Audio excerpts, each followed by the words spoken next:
Payo ni Pope Emeritus Benedict XVI, handa raw ang mga pari dito sa ating bansa na tumigil sa pagseserbisyo pagdating ng takdang panahon.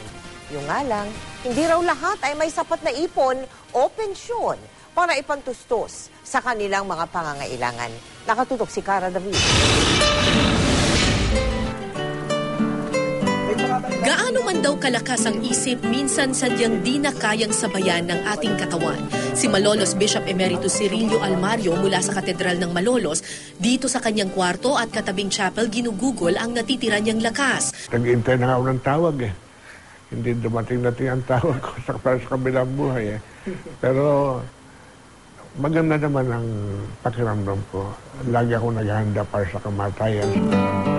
Buwan-buwan, nakakatanggap siya ng 17,000 piso mula sa Diocese ng Malolos. Bukod pa ito sa 3,000 pisong pensyon na nakukuha niya mula sa Simbahang Katoliko bilang retiradong obispo.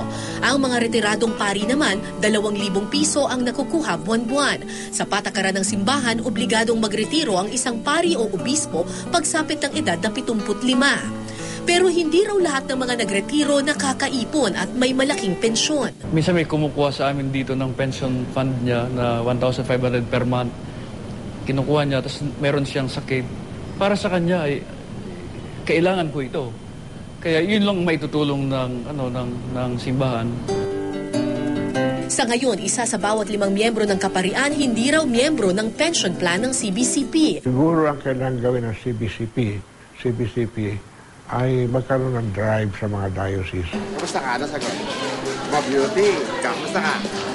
Si Monsignor Roman Nocon, 83 anyos, retirado na rin at wala na raw mahihiling pa. At dahil wala raw siyang iniindang sakit, pinili niyang ipagpatuloy ang mga gawaing pansimbahan gaya ng pagmimisa, kahit pa pirming nakaupo na lamang siya. Tanggap daw nilang mga pari na darating ang panahon na kailangan hubarin ang kanilang abito. Kaya laking paghanga niya ng mismong ang leader ng Simbahang Katoliko na si Pope Benedict XVI ay kusang bumaba sa pwesto. Si Monsignor Nocon tanggap na ang lahat ay tumatanda.